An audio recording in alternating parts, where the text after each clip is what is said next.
Well, first of all, I want to give a lot of credit to Evansville. They are injury ridden. I only have 7 or 8 players dressed, so my heart goes out to them, and we definitely hope that they get better as soon as possible. But what heart and effort that they have, and that's a reflection of their coach. Robin does a great job. She's competitive. She fights every second on the sideline.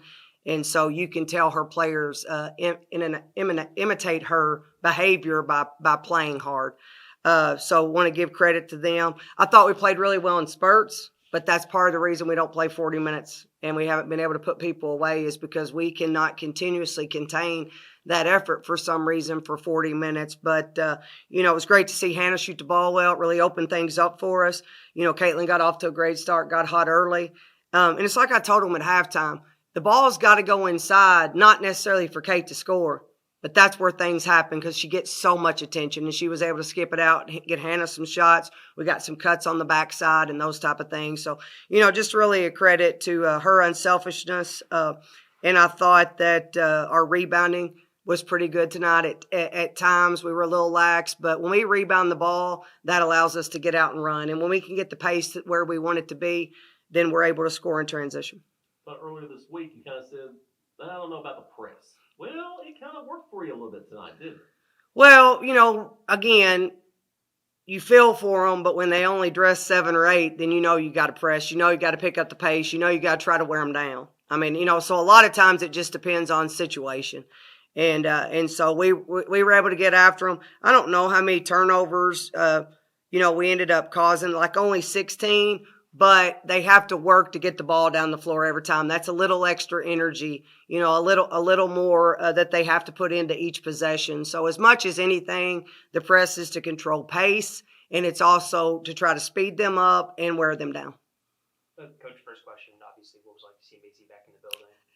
Oh, I mean, it's unbelievable to know the path that kid's taken, the career she had in high school that I had the opportunity to be a part of, the career she had at Murray State, and then to know she's in her graduate program. And, I wish we had that program here and that she could be here because we need the help. And, but to see her live out her dream of being, on the sideline as an athletic trainer, I just wish she had on blue and gold, not purple, but, they have treated her well. She's had a great experience there, and it's just always great to see her.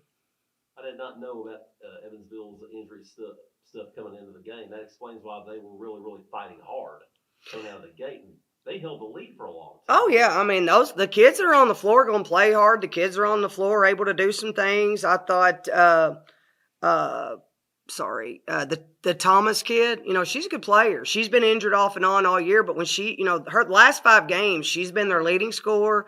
She's played extremely well. I mean, she does a lot of good things for us. She's big, she's physical. They look for her, and she takes advantage of that.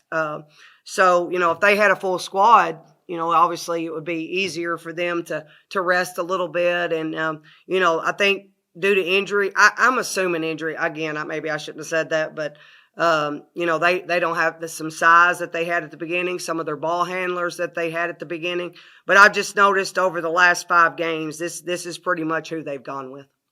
And paired Thomas with Hartwig, that's a tall duo. That's hard to beat. Mm-hmm. But, there were times where Ava drove into the lane, got what seemed to be a pretty easy bucket at Mm-hmm. times. Hannah did the same thing. Caitlin did the same thing. Even some of your shorter players were able to do it. And like you said, get the ball inside, even if it's not just for Caitlin. Right, yeah, and that's just being aggressive. We actually talked about, getting to the free throw line as much as possible tonight, and I guess we ended up getting there maybe 18 times. We only shot 2 free throws in the first half. So part of that was due to the physicality of the game, and they kind of let it go on both ends, which is fine. I have no problem with physicality if you're going to just let both teams play, and I thought they did a good job of that tonight, just kind of let both teams play through contact. And I like that. But, our posts have the ability to put the ball on the floor and get to the rim, our guards also. And when you break the plane of the paint, all kinds of things can happen. Obviously, you have a higher percentage shot, but it's also where our inside-out threes come from. And our kids did a really good job cutting tonight. So what you saw offensively was the cut created the open 3. Or if they took away the open 3, we had a cut to the basket. So our kids did a really good job of following the offensive scout tonight. Wanted to kind of bounce off of that as well. You know, you want to be playing your best basketball. You got 3 games left now. It's starting to feel like, you know, the pieces are in place. They're there. But some of the past few games, pieces gone missing maybe or something, you know, something like that. But tonight felt like, besides a few miscues, felt like everything was kind of there. It's just consistency. You know, you have to have consistency. So everybody has a role on the team. And when everybody does their role to the best of their ability, we're a pretty good team. But it's not consistent. Like, you know, if you have 10 and you average 10 and then you only have like 5, well, that's not consistent. Does that make sense? And then if you average 8 boards and you only get 4, well, that's not consistent. You know, at this point, if you average double figures, we need you to get double figures. If you average a large amount of rebounds, we need to get you those assists, whatever it may be, whatever your role is. And I think that that's right now what we're seeking the most going into these next 3 games and going to the tournament is if our players can play their role consistently, then we've proven we can play with anybody. And, you know, we shot the ball well at times in spurts, and then in spurts we had wide open shots, you know, that we didn't make.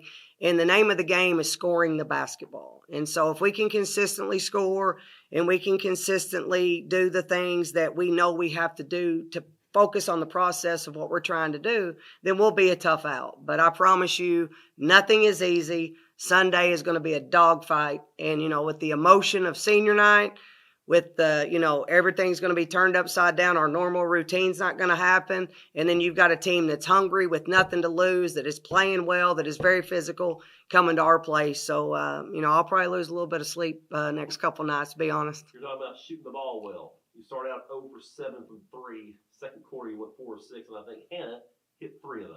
And it changes everything. I mean, and I know that like, wow, coach, tell us something, you know, tell us something we don't know, or Captain Obvious. But I'm telling you, when the ball goes in the basket, it changes everything. Beginning of the game, they were making shots. They held the lead. And then we turned it on them, and we were able to start making shots. We were able to start getting stops, getting the ball up and down the floor. We get to the free throw line. Free throw line's a weapon for us. I mean, 15 of 18. That's a weapon. We've got to get there. And so we've got to take advantage of every offensive opportunity that we get. Looks like Hannah is getting her shot now.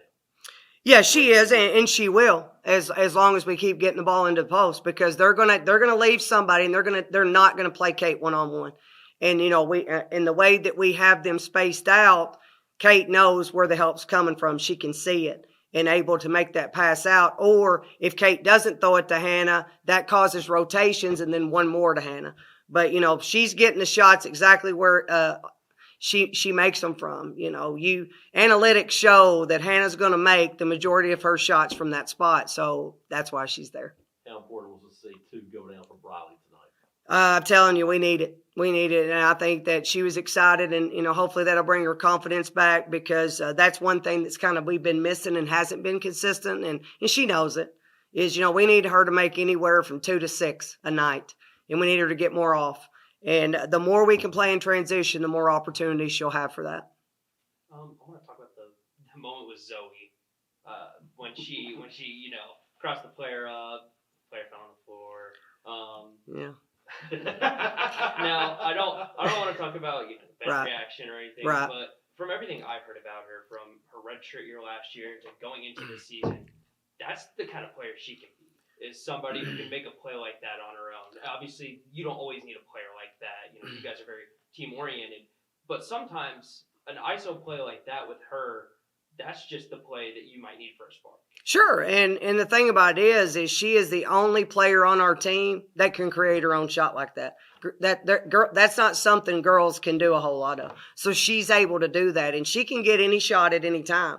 And you know, that's something that we're continuously working on. You know, the thing that with Zoe that she's trying to get to, and that we're trying to make her understand, is she just needs to be more efficient.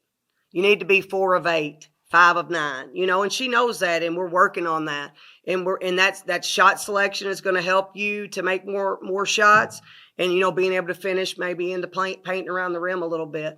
But yeah, I mean, that, you know, obviously you're going to get major reaction from the crowd and the bench on a play like that. But, you know, that's just things she's capable of doing with the basketball. Talk about before halftime, you get the turnover, you get the fast break between Zoe and Caitlin. It was not a thing of beauty, but she got the ball in the basket. Right. for it. Might have been the worst 2-on-1 break I've ever seen in my life. You I look mean, very you know, thrilled. I mean, we work on that from June 1st on. We, threw the ball way too late, and Caitlin can't catch it. She's tipping it back, and the ball goes in. I think I just rolled my eyes in the back of the head, But that's just not very good execution. So that's what we call it turnout. It just turned out, in a positive way.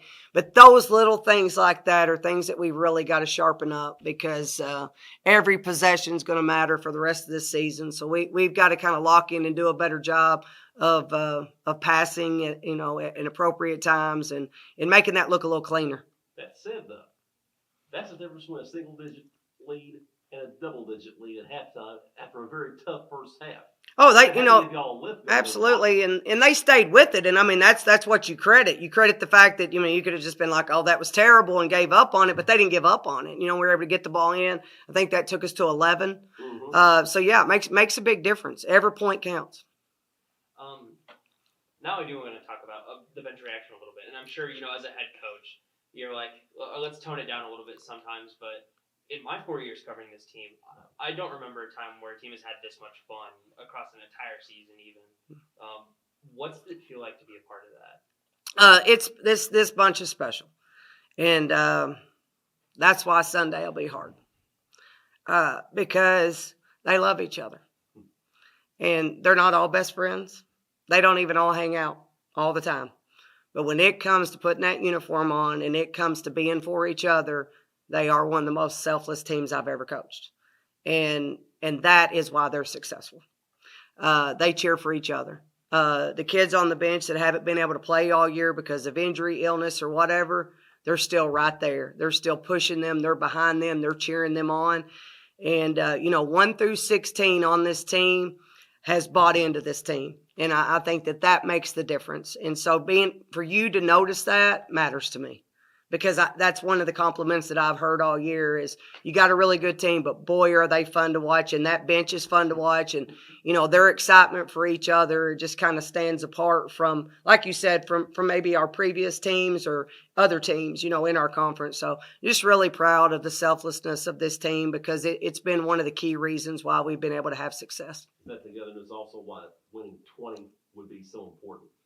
Yeah, I think anytime you can get to a 20-win season is huge. Not only because it's not something that this program has regularly done, but just because every team goes into a season thinking if you can get to 20 wins gets you to postseason. Those type of things. 20 wins gets us a better seed in the tournament.